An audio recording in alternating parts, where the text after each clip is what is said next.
Greetings, Neuse Little Pod listeners. This is your host, Matt Gore, reminding you to please like, follow, subscribe, and share the podcast on your available podcast apps such as Spotify, Apple Podcasts, YouTube, iHeartRadio, and any other podcast app you can think of. Share our episodes on Facebook and let us know what you think with a comment or review. Now, please enjoy the show.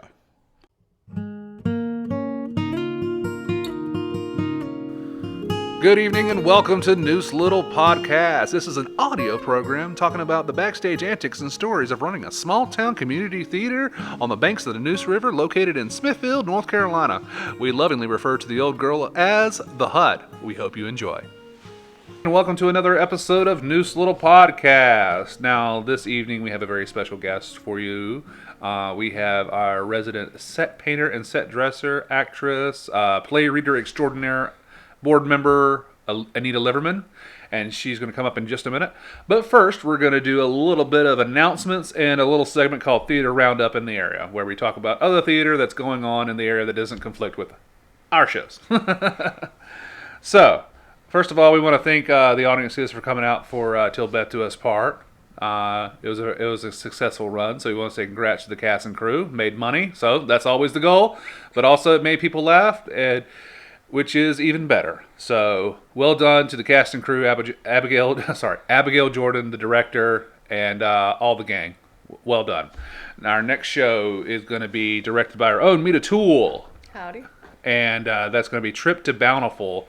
And that is currently in the rehearsal process, and that'll debut Memorial Day weekend, 27th, 28th, and 29th. And then the next weekend, June 3rd and June 4th. Just call 919-934-1873 for tickets and reservations, and we'll get more into that one as it comes along. We'll have Mita Toole on to talk about that. I know it's a big shot. But keep that in mind. So if gas prices don't come down enough and you have to stay at home for Memorial Day weekend, we got a show. That's for right. You. That is right. Try not to do it on the holidays so much, but sometimes it just works out that way. Yep. You try and cram all the shows in 5 shows into a season. It sometimes it overlaps things. So.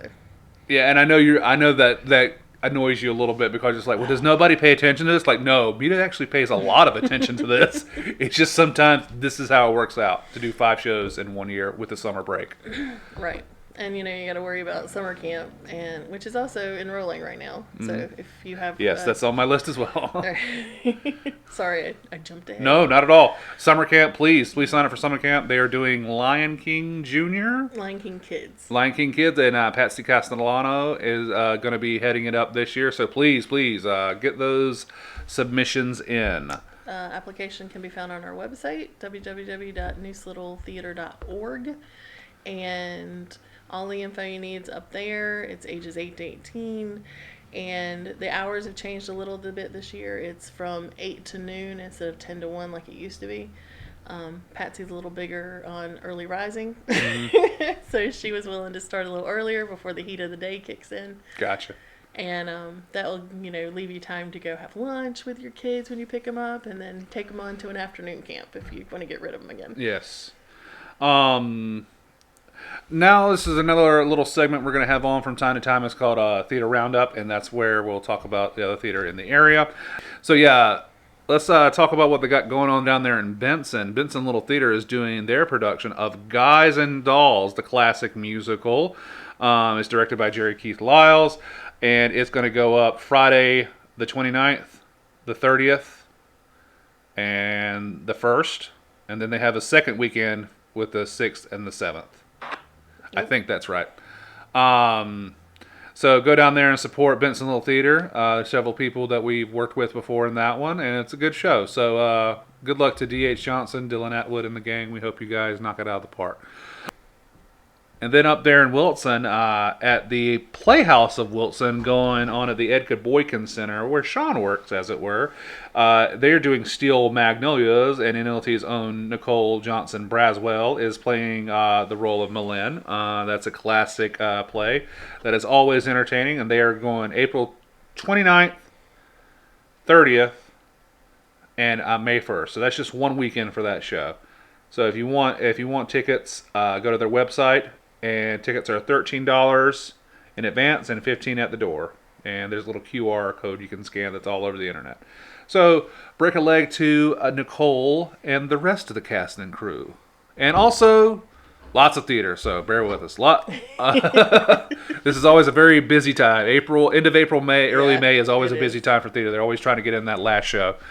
We have Nonsense going on over in Goldsboro at Center Stage Theater. Nonsense is one weekend and will go up. Didn't get my phone out in time. Is it only one weekend? Yeah, it's only one weekend. Oh, okay. Are they doing it at the museum or are they doing it at the Paramount? This one will be at the museum, Wayne County Museum. And this will go up May 6th, 7th, and 8th. So 3 shows for that. Nonsense is a very funny show about a bunch of nuns and hijinks they get up to with a little bit of singing thrown in there for good measure. There's like 6 of them and NLT's done 3. Yes. We did the original one, which is the one Goldsboro's doing well before my time. Yes. Vivian Whirl wasn't. But it's they're trying to raise money. It's kind of and weird. hijinks ensue. It's all right. The Little Sisters of Hoboken had a tragedy, and they're trying to raise money. Yeah. Before we get to Anita, there's one thing I also wanted to talk about briefly with Mita, and I know one or two people have asked me that, and I doubt people get their news from this podcast, but we'll go ahead and mention it anyways. And that is the potential remodel. There was an article in the paper about how the town was open to the idea of the hut going through remodels, and we had talked to somebody from the town recently. The board did anyway, and we talked to somebody from the town, and basically, if it's going to happen, it's going to be a while. Yeah. It'll be like 5 years down the road. Right now, they're just getting proposals and trying to get like the ideas gathered together and that sort of thing, and then they're not sure how long it'll be after all of that happens and proposals are made and estimates are given. And well, right next to us is the amphitheater, and they just have come through with funding for that to be remodeled and completely redone. And they put that proposal in 2017. And so that took 5 years. So if we're just starting the ball rolling on this one, it's probably going to take a while. So, and they've assured us that they have no intention of doing anything aside from remodeling. Everything else will stay exactly as it was. This will still be the home of Neuse Little Theater. That's what they said their intentions were, and we have no reason not to believe them. Right. And when we say remodel, they're not planning on changing anything aesthetically about the building. They're just trying to make the inside a little more comfortable. Yeah. I think is what they're thinking. Because the old girl's old. If we hang around long enough, we'll be close to the 100-year anniversary. That'll be cool. 100, not for Neuse Little Theater, but for the hut itself. For the hut, yeah, back when it was the American Legion Theater and all that. We've been around half that time. Yeah, our 50th anniversary was coming up. That's one thing I was worried about. I was like, oh man, are we gonna like remodel and like open up for the 50th anniversary or something? But no, don't worry. If it's gonna happen, it's gonna be a while. So everybody just chillax. Everything's staying the same at the old hut for a while. 5 shows a year, pumping them out. So don't worry about that. Knock on wood. We'll see. So yeah. No, but yeah. The wheels of government move slow, so I can't imagine it's gonna happen anytime soon. No, we had a very frank discussion about they don't have any plans to boost us out of here or anything major happening. We felt much better after the meeting. We were a little nervous before the meeting, but we felt much better after. and we did ask to be kept in the loop because that was the really bad thing. It's just we weren't privy to information. We were only getting it through the grapevine kind of a thing. Mm-hmm. So it makes people nervous when they don't know. Yeah. From the horse's mouth. Like, so you're not gonna kick us out and put a Dollar General here, are you? Right. Oh look, it's a Waffle House! Yay. So yeah. So far, like right now, it's all in the planning modes. They're just trying to get bids, I guess. Yeah. Some plans from some architects to see what they would do, et cetera, et cetera. And if there's any news in the future, we'll keep you guys in the loop. So, all right, enough bureaucracy. We'll come out and go, oh my God, whatever is going to happen. Yeah. Yeah. Enough of that. Enough of that little update there. So let's get to our guest, Anita. We are joined this evening by Miss Anita Liverman. Thank you, Anita, for being here this evening. Thank you. Glad to be here. Now, you serve in many different capacities on the board, actress, producer, but you're mainly known as the set dresser and set painter these days on our sets and stuff like that. And your touch can be seen on almost all of our productions, if not all of them. Now, how did that come to be? How did you arrive here in Smithfield and become associated with Neuse Little Theater? I moved here in 1983. I always wanted to be involved with community theater. So when the welcome wagon lady came to my house, I asked her if there was a community theater, and she gave me contact numbers. So, becoming involved in the arts in the local Smithfield community was something that you were interested in before you got here. Oh, yes. Why was that? I just have always been interested. I mean, in primary school, throughout school, if they had any kind of drama productions, I wanted to be a part of it. Now, where did you move from? Winston-Salem. Yeah, and there wasn't community theater opportunities in Winston-Salem. I'm sure there are, but well, Right, there was a community theater, and I wanted to be involved, but I worked night shift and evening shift and never was able. In fact, there was someone I worked with who was involved, and she did a lot of stage managing, and I talked to her about it, and I made it a goal. Next place I move to, I am going to be involved. Yeah. Yeah. You picked a good one. Now, 1983 Smithfield. What was your first production with Neuse Little Theater? The King and I. Yes. So, Yes. were you were in it, right? I was in it And and helped paint the backdrop, which was designed by local artist Frank Creech. And there were a lot of people involved. I was impressed how many people were involved. And they needed anybody, and I was an anybody to be in the show. what are some memories Yeah. from that show? I played one of the wives, and the wives wore hoop skirts to Americanize them when they met.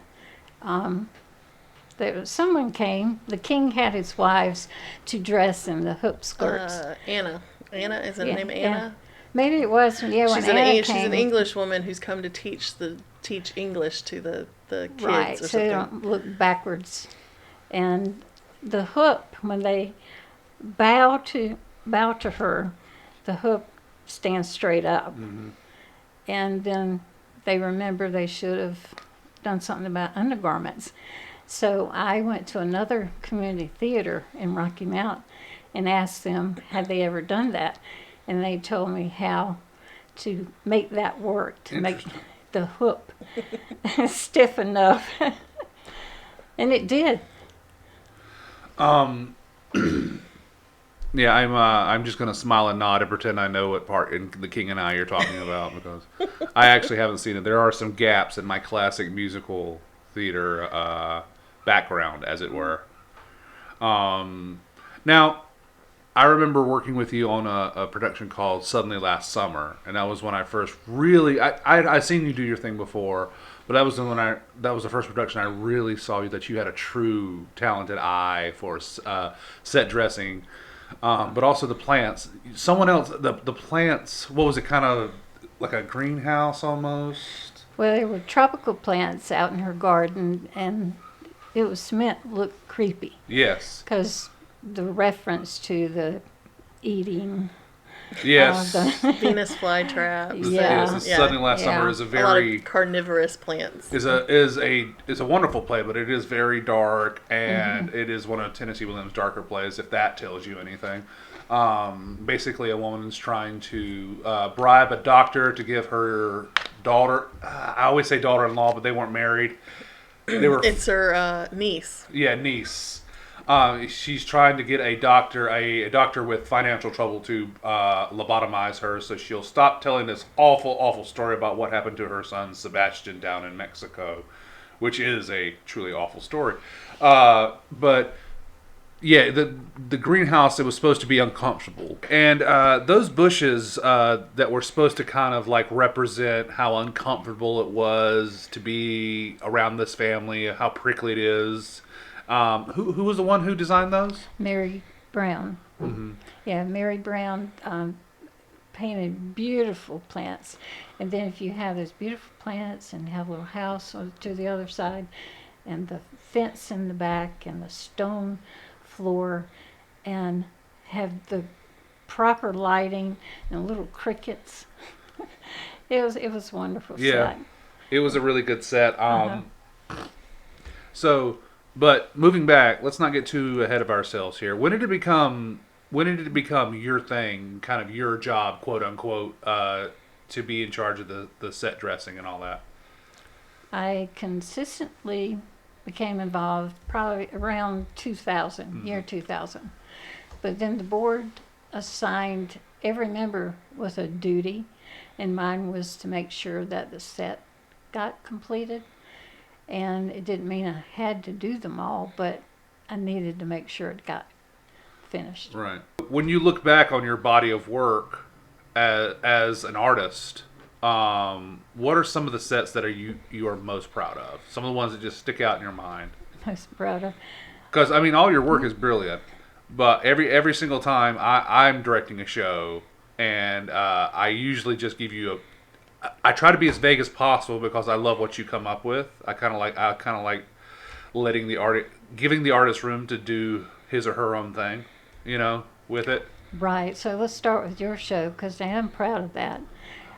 Please remind me the name of it. Oh, I believe it is called A Little Murder Never Hurt Anybody. The paneled wood. Yes, paneled wood, and it was so freezing cold in this hut when I did that. Oh, really?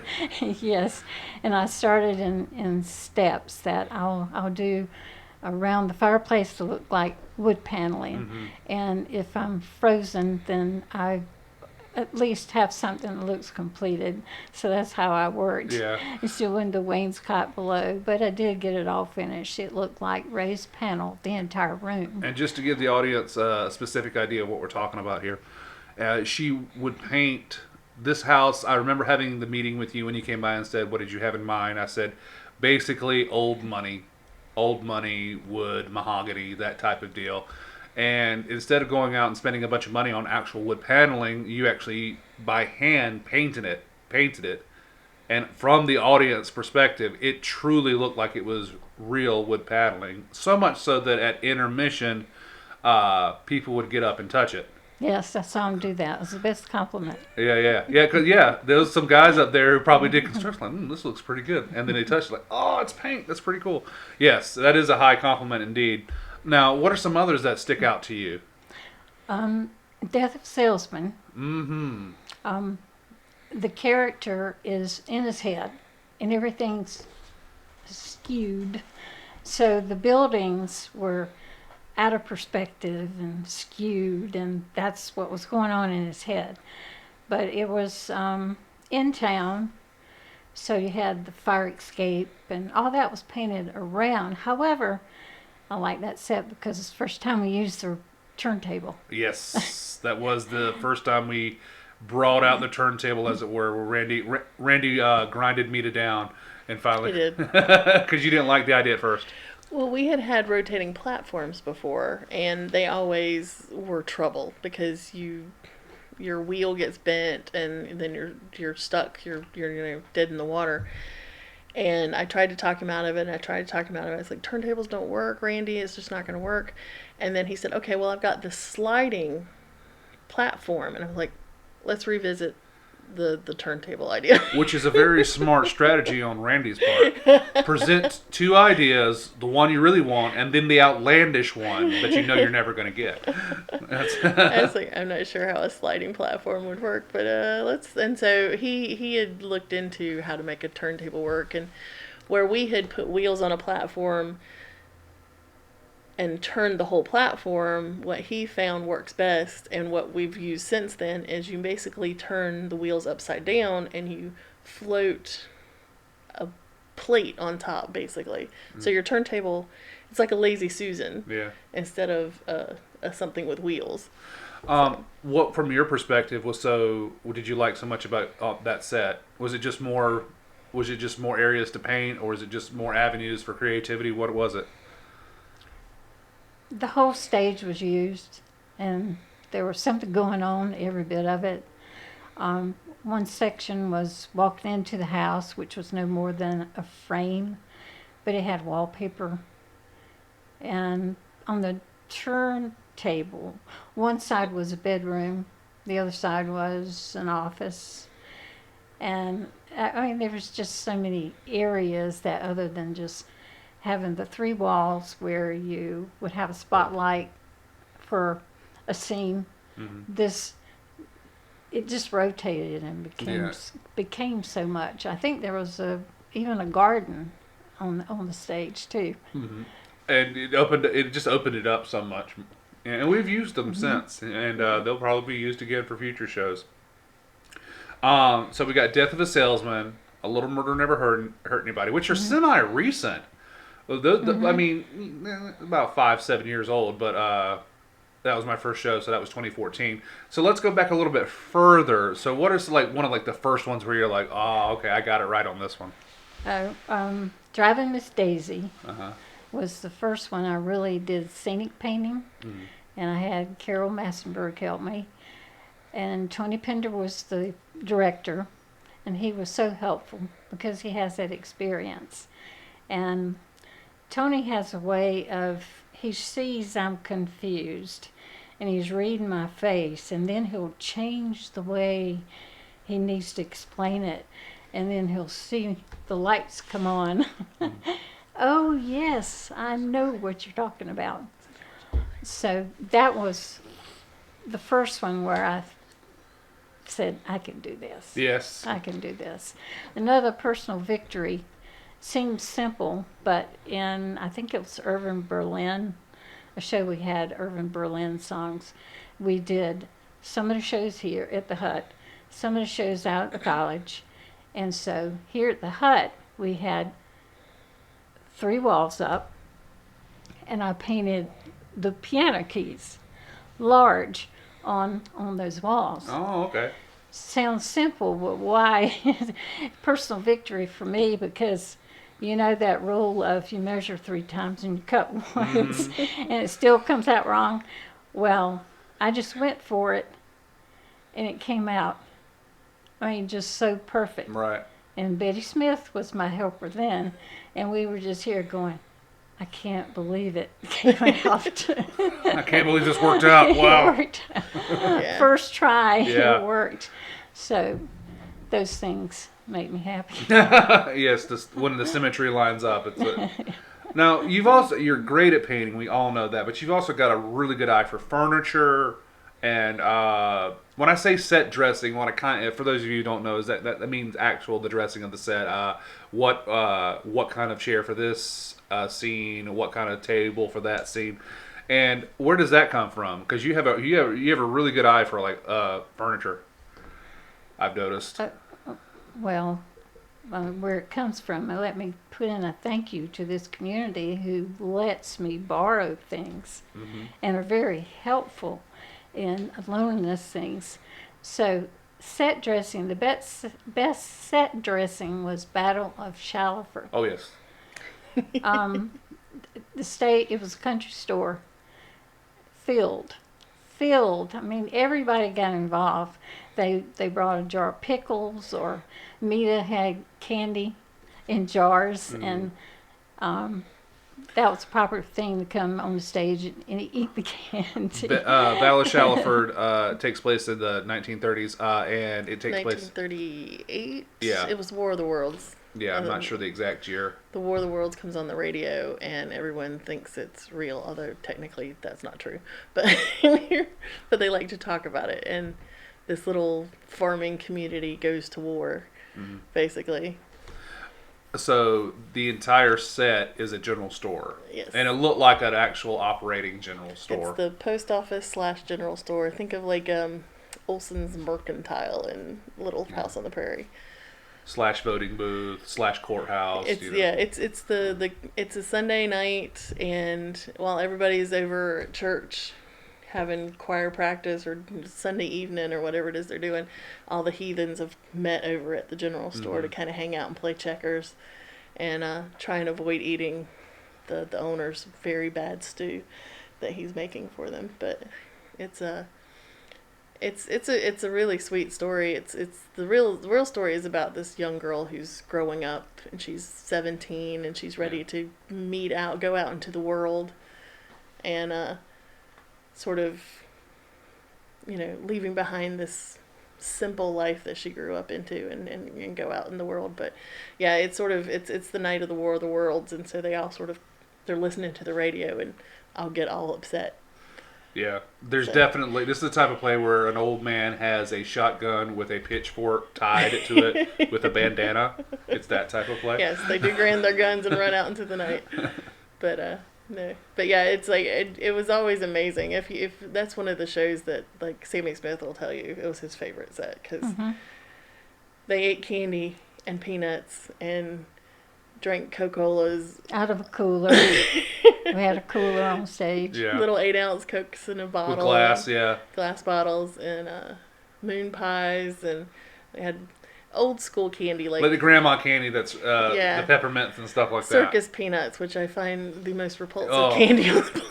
That is a terrible candy. But it's very very close to my heart, because my father's mother, my grandmother on my dad's side, that's what she had at her house. So and orange slices. Here you are, Mita. And I made these specifically so you would not like them.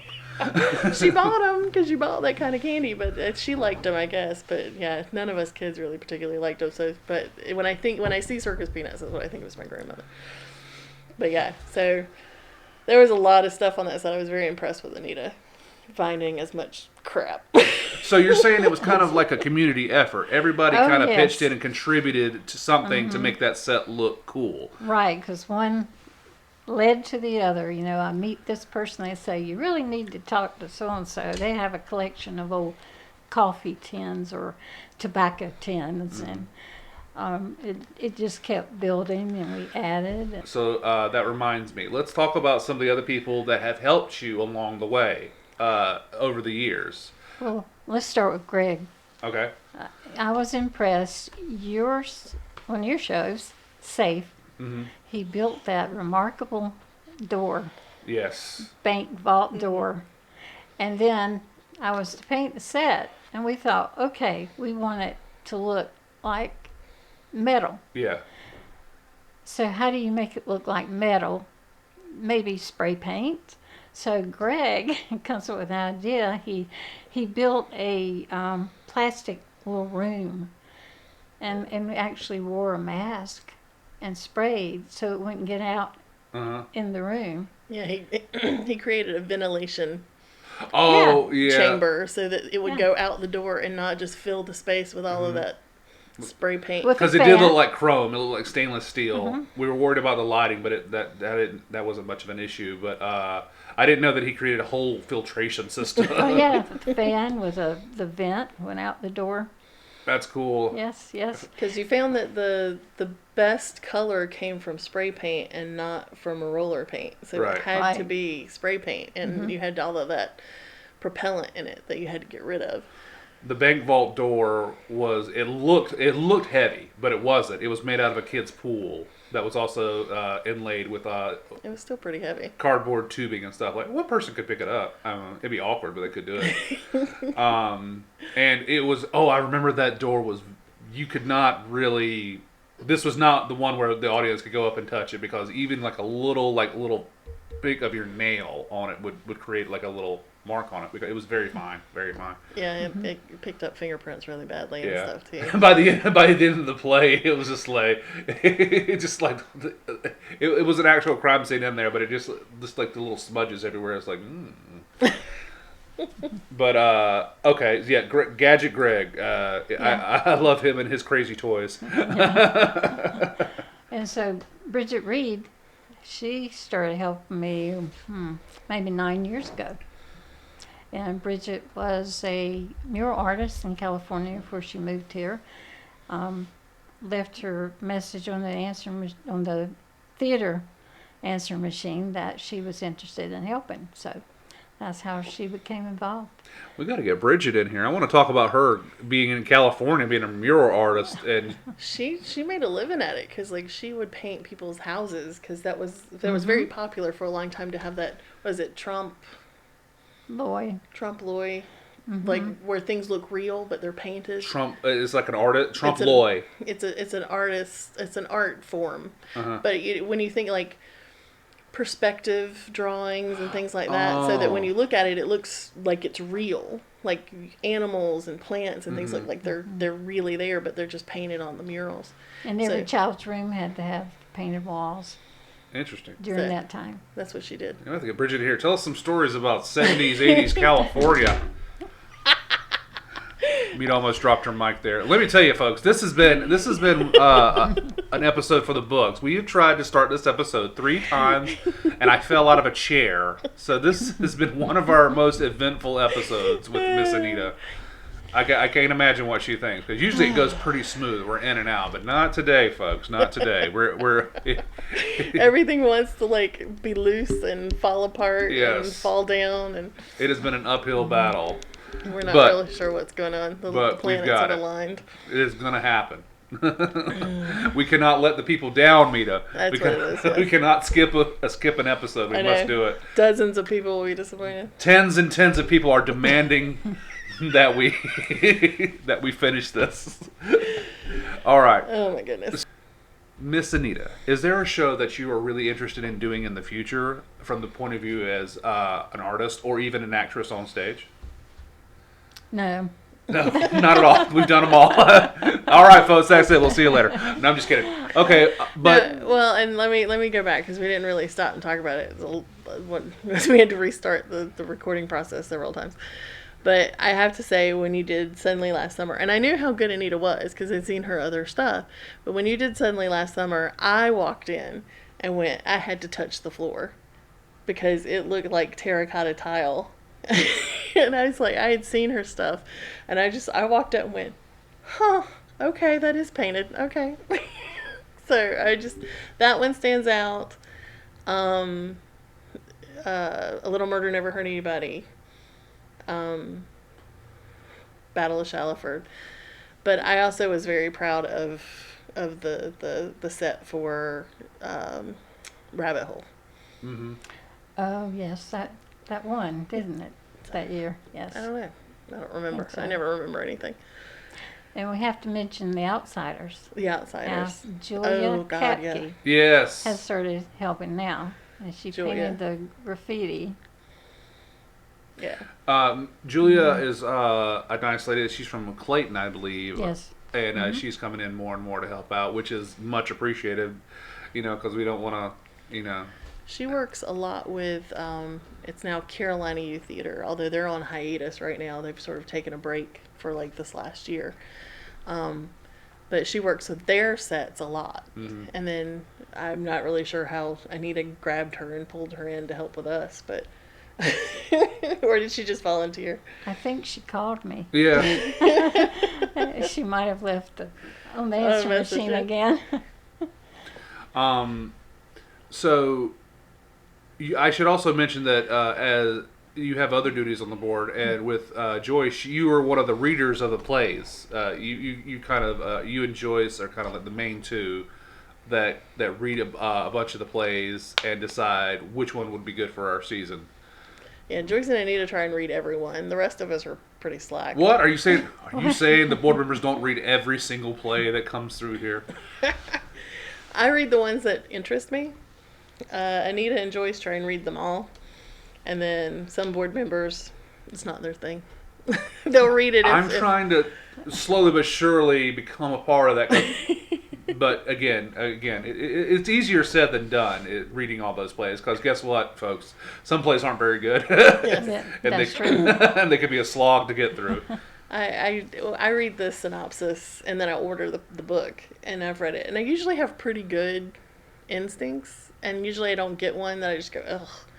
But occasionally you'll get one that's like, this sounds really interesting. You'll get it and you're like, I don't know what synopsis they wrote, but Yeah. this is not this play. Well, I'll go on Samuel French or whatever they're calling Samuel Dramatic Publishing, whatever it's called now. No, it's Concord. Concord Publishing. I'll get on there and look at plays that, like, oh, this looks good for the hut. Like I try to find plays that maybe we could do, but Mita's right. You can read the synopsis and be like, okay, maybe, and then when you get it, you get on page 24. I'm like, no, they said that word, like, or no, they did that. We can't do that, or that type of deal.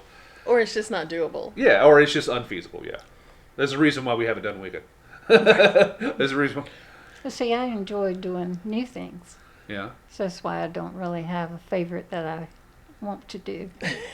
Well, I've got another challenge for you coming up a year from now. We're gonna have to create a saloon, a Western saloon. That'll be great. Yes, and we'll have more information on that down the line. Believe me, you'll be hearing about it.